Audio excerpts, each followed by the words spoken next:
And again, my name is Savannah Haverfield, and I am the Community Relations Representative here at University House. And our speaker today is Jean Tang. She is a psychiatric and mental health nurse practitioner and faculty member at the University of Washington, whose work in sleep science embraces the bio-psychosocial model. Her recent research is on the use of light and sound stimulation to help the human brains in producing more slow brainwaves. The research population she has been working with is older adults with chronic insomnia and osteoarthritis pain. And with that, the floor is yours, Jean. Thank you so much, Savannah, for the introduction. Now I'm gonna share my screen. Can you all see my screen?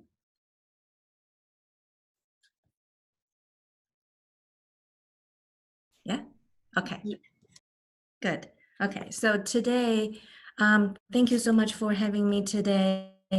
I'm really excited, especially in this social isolation, and to have this opportunity to connect with people. And today I would like to share something about sleep, particular sleep and aging and what's normal, and what can we do to protect ourselves in this COVID-19 pandemic. Just an overview of my talk. We're going to talk about how much sleep do we really need, and how does sleep work? What are the tips for a good sleep during the COVID-19 pandemic? And what kind of sleep problems require treatment? Okay. So in terms of how much sleep do we need, if we take a survey of our participants online today, we probably will find all the answers would have taker, because we are all very different. But for adults, the average of sleep is between 7.5 to 8.5. So that's the average. Okay. Everybody is different, and we have to kind of get to know our body in terms of knowing the numbers of our hours of sleep that's needed for us. Okay, and how do we know that? The fact is that the numbers of hours of sleep that's needed when you are in your early 20s, usually it's a good reference. Okay, so that's that. But for me, I cannot remember that alone. I was in school, so it's not a very helpful reference for me. The other reference is that if you have 1 week period of time, say you're on vacation, or that's the week that you don't have any medical appointments, events, stress happening, that's a good week to do a little experiment. So what you would do is you would go to bed, go to sleep, and see how long you can sleep in and wake up without the alarm clock. And if you wake up feeling refreshed and functioning well without a daytime nap through the day, that is how much sleep your body needs. And then if we can honor that, it can help us to stay healthy. Okay. So here's an illustration in terms of how sleep changes, the numbers of hours of sleep changes throughout our lifetime.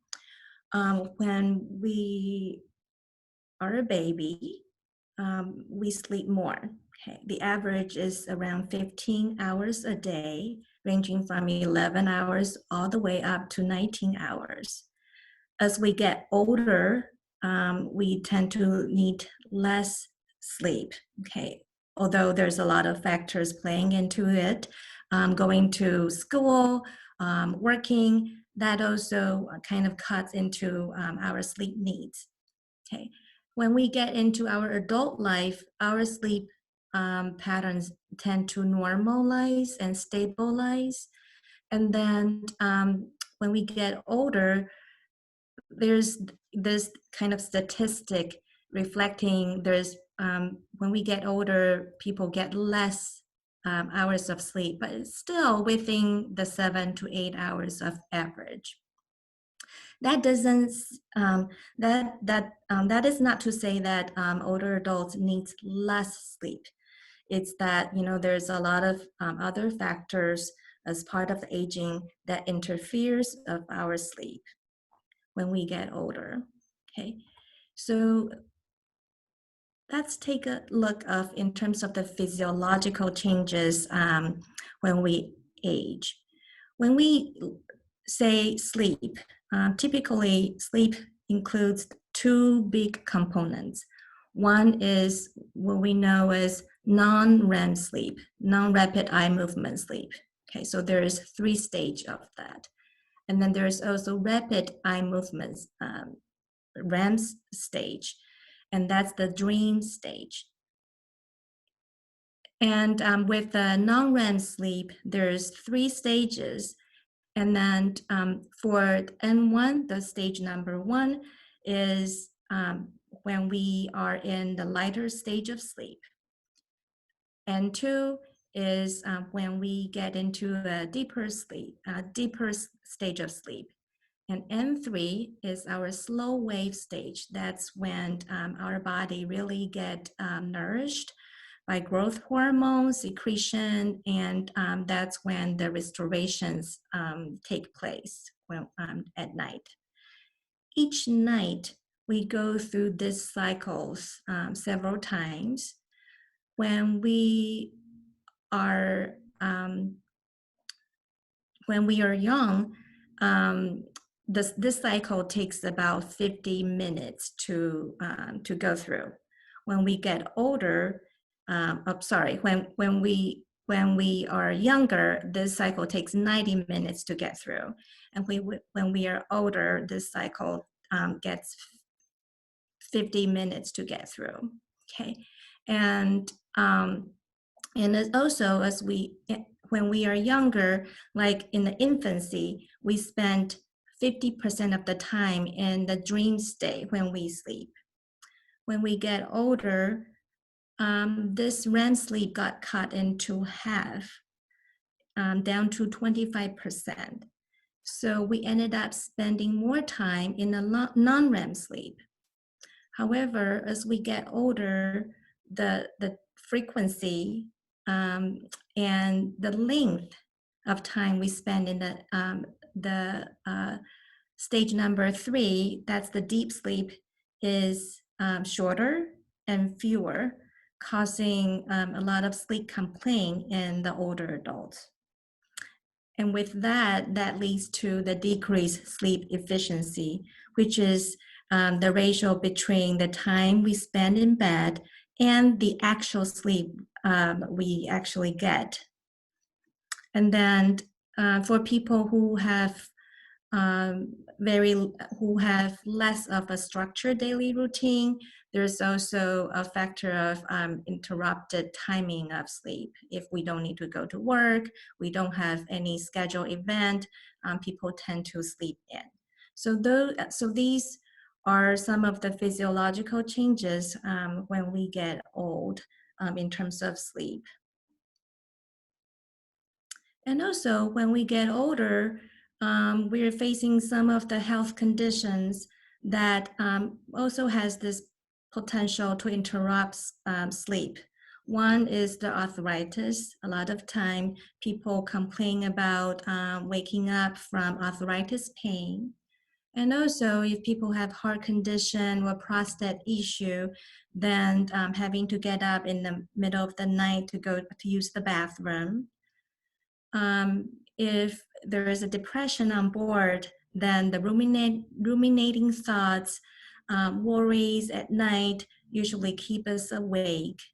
Heartburn or hormonal change related to menopause, hot flash, disrupted sleep, and also with dementia, even at very early stage of dementia, we found that there's this evidence of fragmented sleep. So these are the health conditions I think we need to mindful of when we are doing our self-assessment, because if our sleep is interrupted and it's due to any of the medical condition, that has to be taken care of first before sleep can improve, if this is the root of the problem. So I think it will be helpful for us to take some time to take a look in terms of the sleep mechanism. How does sleep work? So then once we know the mechanism, then we can kind of apply the self-care strategies to keep ourselves healthy. There are two regulating processes in terms of sleep. One is sleep pressure, and that's how long you have been awake. That determines the sleep pressure. And the other is the circadian rhythm, the timing in which your body wants to sleep. Let's take a look at the first one, sleep pressure. Say if we wake up at 7 a.m. in the morning and then assuming we had a good night's sleep, that's when our sleep pressure is at the lowest point within a day. Okay, as we go about with our daily routine and get busy, we're building up our sleep pressure, and then toward the end of the day, that's when our sleep pressure gets to the highest point. So we're kind of banking our sleep pressure throughout the day. Okay, and then after one night of restful sleep, then we start the cycle again. So with that, in order to have a good sleep onset, okay, or in order for us to feel sleepy enough to go to sleep, we need to have enough this pressure. And things to avoid in terms of, so how can we protect this sleep pressure and not interrupting it? Things we can do is, we want to avoid taking naps that are too long or late in a day, because it's going to reduce and release the sleep pressure. And then we want to prevent sleeping in late to make up for the lost sleep. We want to wake up at the same time each day. And then we don't want to stay in bed too long than we need to. So that's the sleep pressure. The second mechanism is the circadian rhythm. Our body tends to sleep when it is dark.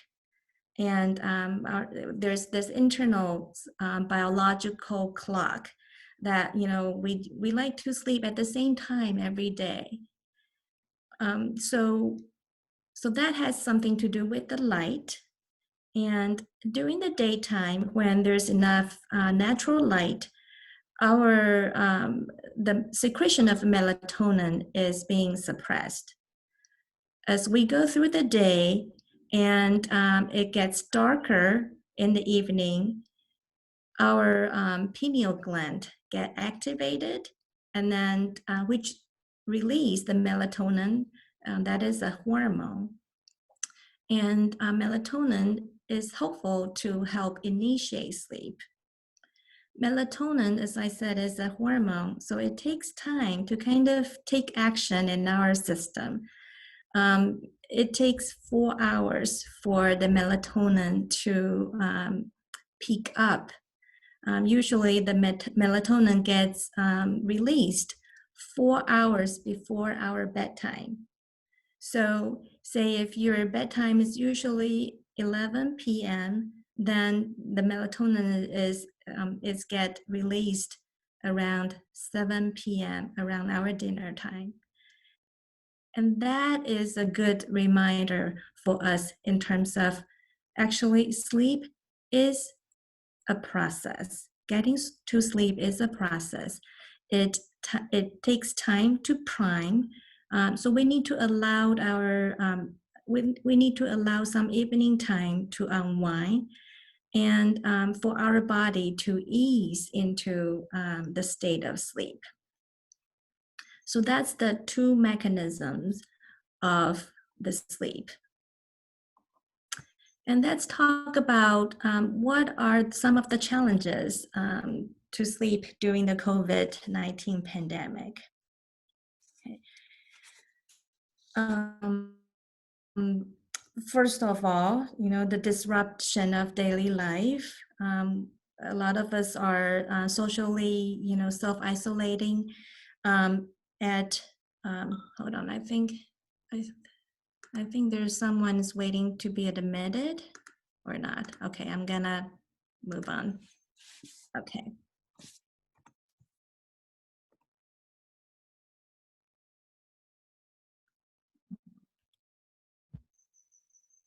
Okay, disruption of daily life.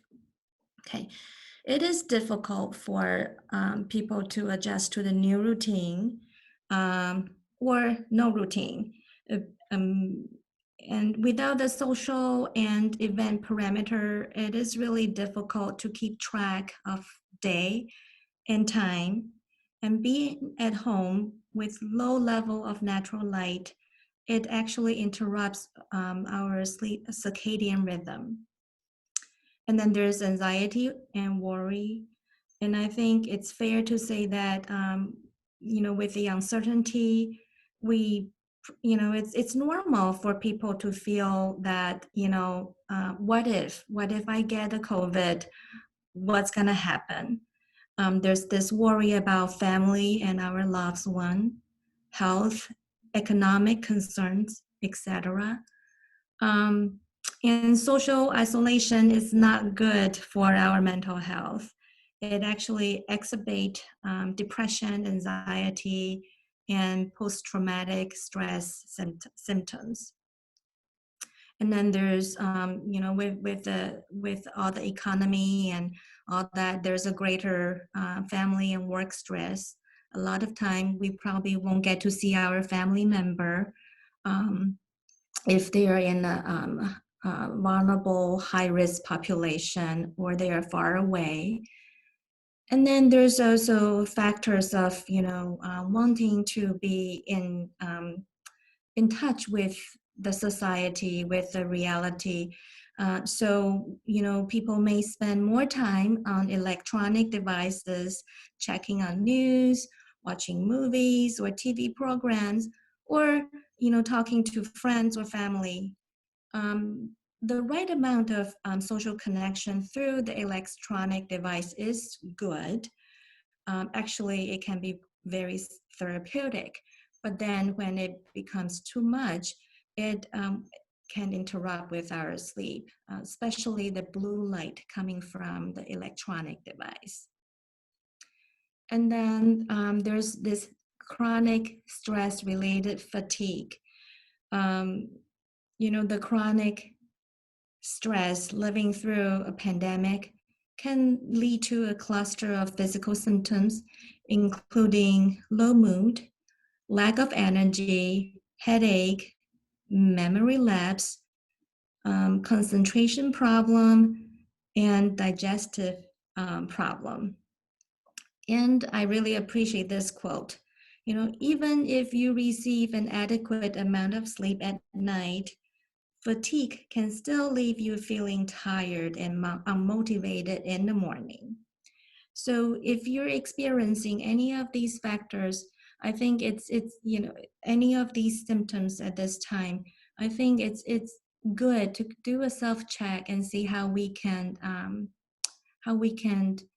get ourselves out of that mode, seek help, and stay healthy. Okay, why is sleep important during a pandemic? Okay, one, we know that lack of sleep can weaken our immune system, and our brain function better when we have adequate sleep. And then good sleep is a protective factor for our mental health. we are more resilient, less irritable, and less cranky. We concentrate better when we sleep better. Okay. So here are some sleep advice during the COVID-19 pandemic. First, have a structured daily routine. It helps our body and brainwave to have a sense of normalcy. We want to go to bed and wake up at the same time each day. And we want to devote our bed to sleep and sex only. Avoid working from bed. If we find that we are having a hard time sleeping, we don't want to spend more than 20 minutes tossing and turning. Instead, we want to get out of bed, go to a different room, do something more relaxing, and in the low light, then head back to sleep, try to go to sleep. See the light, find a way to expose to natural light.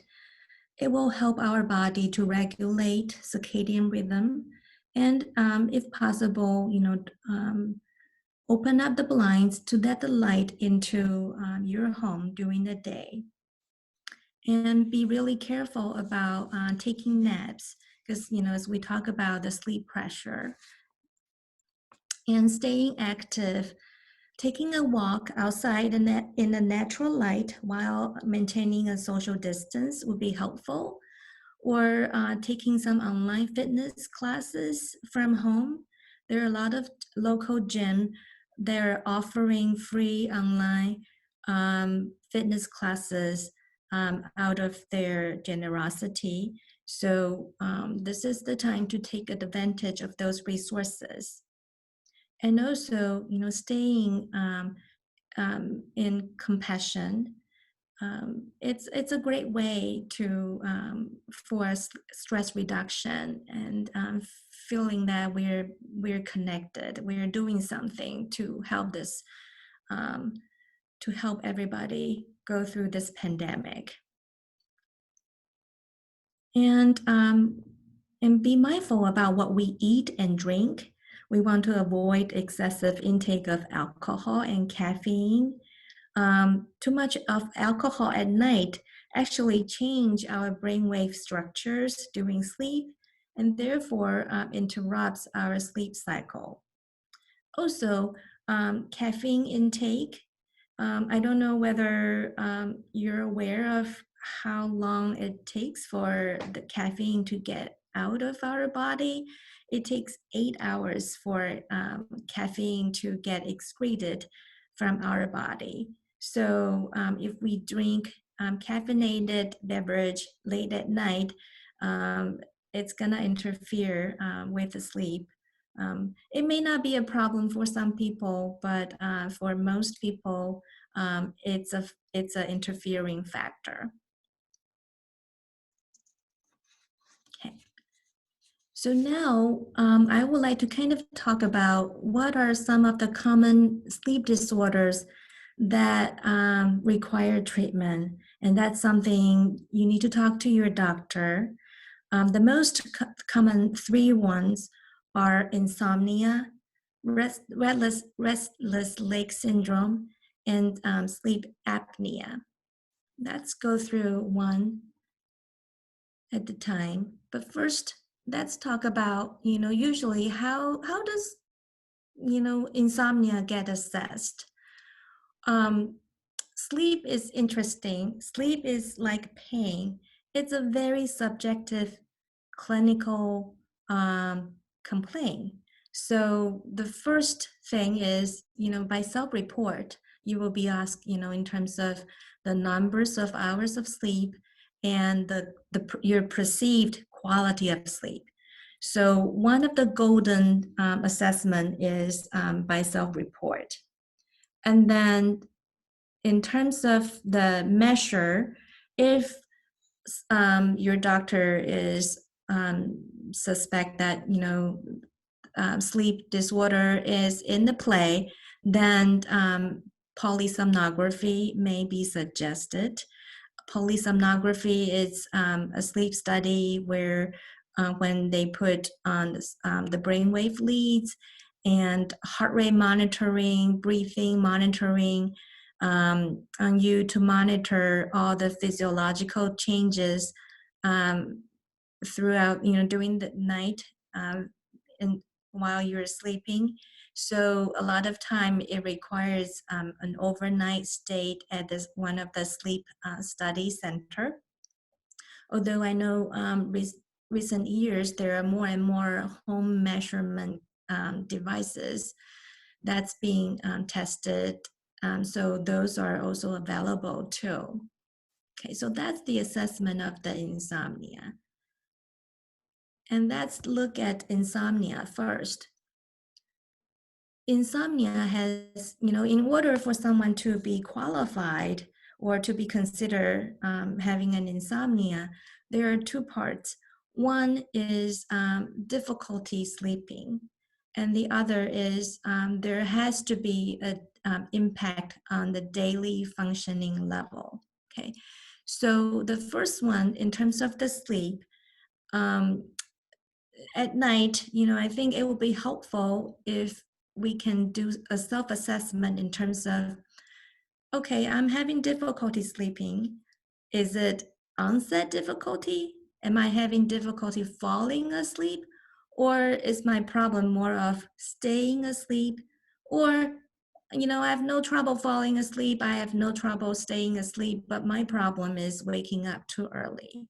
I think these are very important information when you talk to your providers or doctors in terms of identify where the sleep issue is, and then pay attention in terms of the degree in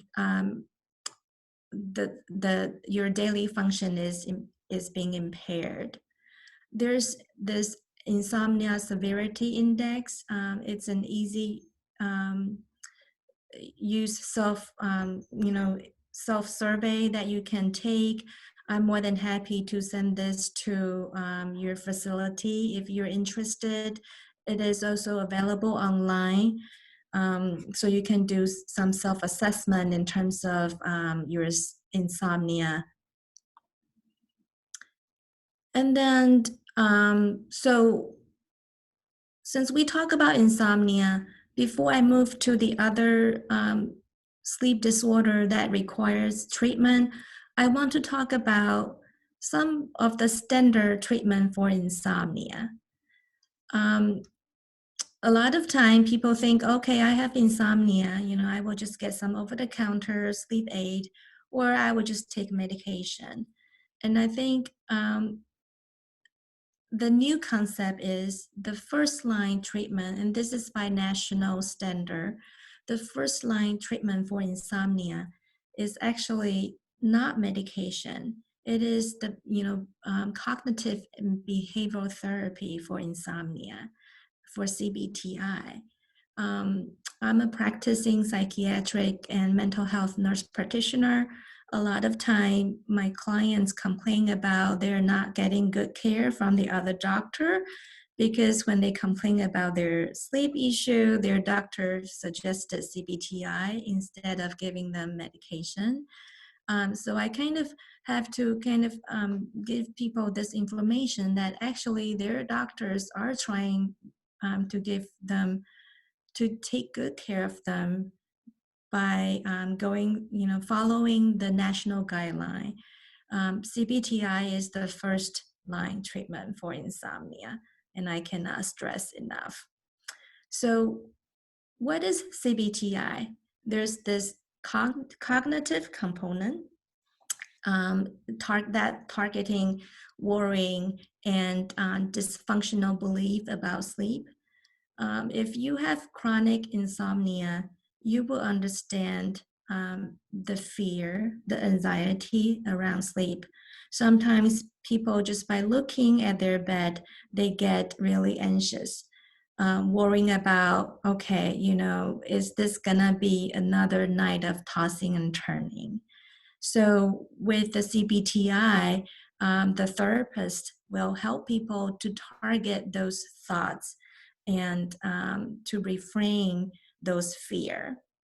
And then there is also a behavioral component that includes stimulus control. That means, go to bed when you feel sleepy. Use the bed only for sleep and sex, and get out of the bed if unable to sleep after 20 to 30 minutes. Return to bed when sleepy, and the key principle of the stimulus control is to maintain a healthy and positive association between the bed and sleep rather than fear. Okay. And then there is also sleep hygiene. That includes limited use of caffeinated beverage or alcohol. Exercise during the day, and keep the bedroom quiet, dry, and cool and dark. And then sleep restriction. That means, reducing the amount of the time we spend in bed, and we try to, more closely match that amount of time with the time we actually sleep. So if we're tossing and turning for more than 20 minutes, that's no good. That's get out of the bed, go to the other room, and go back to bed when we feel sleepy. And this sleep restriction should not drop below 5 hours per night, okay, for safety, especially for older adults. Otherwise, there's risk for fall. And then there's also medication. Medication can work well to help to regain some sleep, and it has been proven to be effective in the short term. But in the long term, the best option is still CBTI. And the current study actually suggested that the combination of CBTI and medication is the most effective approach to target insomnia.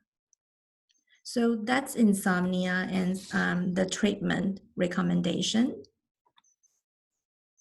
Then let's move to the restless leg syndrome. Okay, so people are wondering, well, I've heard about that term, but I'm not sure whether I have it.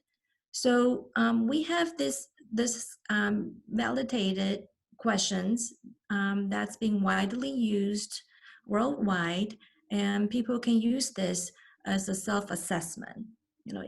If you tend to move your legs because of discomfort or disagreeable sensation in your legs, and if we move or rub your legs to relieve the discomfort, and those kind of symptoms kind of get worse at rest, but relieved at least temporarily by activity.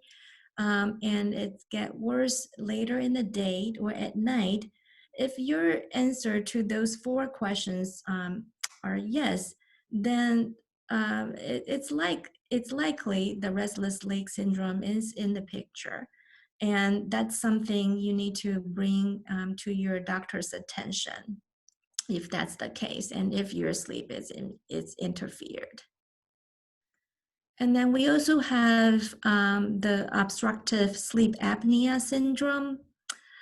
So in the normal situation, when we sleep, our airway is fully opened. Okay. However, for people with obstructive sleep apnea, during sleep, the airway is collapsed, preventing the air flow into our body, into our lung, and therefore less air circulation, less circulation of oxygen in our brain and to the heart. Okay, so, and this tends to happen more in the REM stage. And this is the condition that needs to address with the sleep medicine doctor. because this is a structural problem. Without being corrected, it doesn't matter, if what kind of, we can use CBTI, we can use medication, but then it doesn't really address this structural issue. So, how do I know if I have sleep apnea? This is another short and easy self-assessment. It's called Stop Bang. It's a questionnaire. So if people have higher BMI and is older and have a larger neck circumference or male gender, and if they also snore loudly at night and feeling tired during the daytime, and we're being observed that they tend to stop breathing during sleep and have high blood pressure, then it's very likely sleep apnea is in the play. And we also need to bring this to the doctor's attention if that's the case. Okay, so I'm mindful about the time. Did I think I have 20 more minutes, right? Yeah, okay. So I have some resources on sleep. Basically, there is some sleep hygiene, and these are very straightforward. You probably have heard of it so many times. And for some of you, this could be new. But for me, even though I'm in sleep research, it's always good for me to kind of review this and self-assess, self-reflect, and make adjustment. And I think we have covered most of these during the talk. Okay. And then there's some website on sleep and aging. National Sleep Foundation is a credible, reputable source information.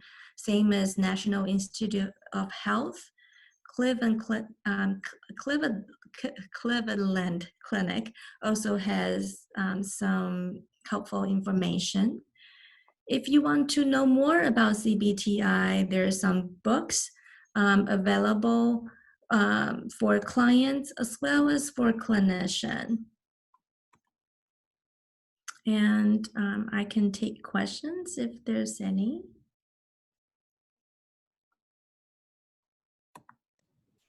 And then I'm also recruiting for participants for a sleep study.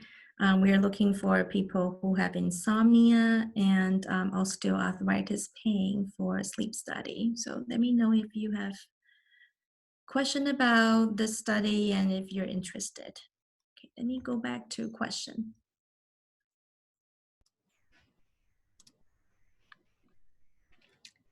All right, Jean, we do have one question coming in from Dale. And it is, what did you mean by fragmented sleep related to dementia? Okay, so what we know about dementia, even at early stage of dementia, one thing is because of the sleep is I should say one of the early clinical symptom is sleep disturbance, which makes it really hard because more than 50% of older adults have sleep complaint. So it gets overlooked in the early stage. Also, as the dementia progresses, there's this sundowning syndrome. People tend to have some irritability or behavioral issue toward the end of the day, sometimes late afternoon, early evening. And then there's also day and time shift. A lot of time people ended up sleeping during the daytime and then getting up at night, wandering around, and then the quality of sleep is not good. And as you know, when people get into the progressive state of dementia, it's hard to get their self-report in terms of sleep. So by observation, people with dementia tend to sleep in chunks throughout the day in terms of a normalcy, like a very distinct period of time, like we sleep at night and then wake up during the daytime. So that's the fragmented sleep in dementia.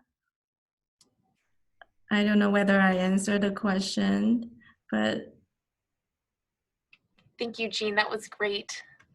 Does anyone else have a question for Jean? I have a question, but I'm not sure. Can I just ask you, or do I have to write it? You can just ask it. Okay. I wonder if you could do in terms of sleep studies, could you do a comparison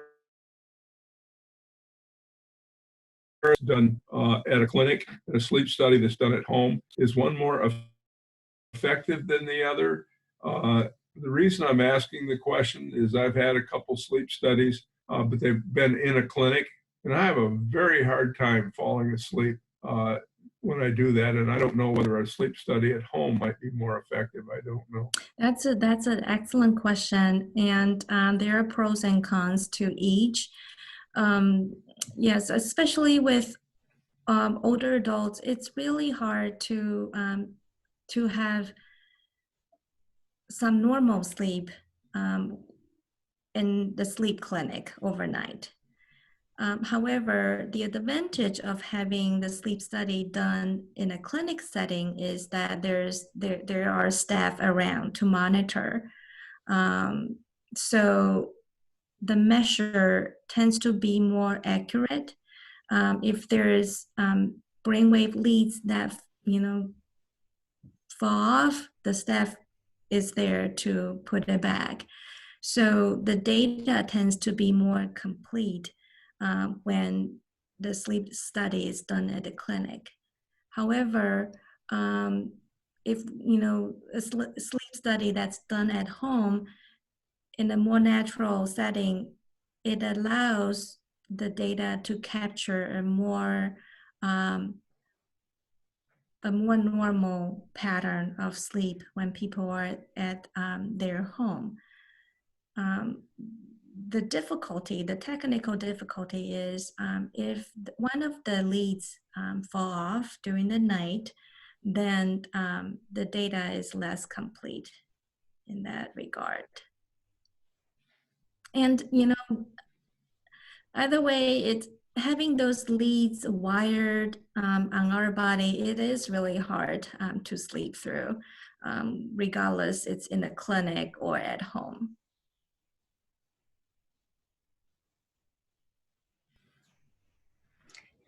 Thank you. That was a great answer. We have one more question, and it's from Rosemary. And it's, what about people who like to sleep or stay in bed 10 to 12 hours a night? And so if the thing is that's another great question. That goes back to the individual variation. If there's no impact on daily functioning, then and then if it has been a pattern for the person, and if that if at age 20 that's the amount of sleep that was needed, and then throughout the life it has been the same, and the person can function well, get things done, staying healthy, that's no problem. However, if that's a change from a previous pattern, and there's some physical symptoms, and the health is impacted, the daily functioning is impacted, then that's when we need to take a closer look in terms of how to address the issue. Then there could be a sleep issue. Thank you. Now, does anyone else have any questions before we wrap up?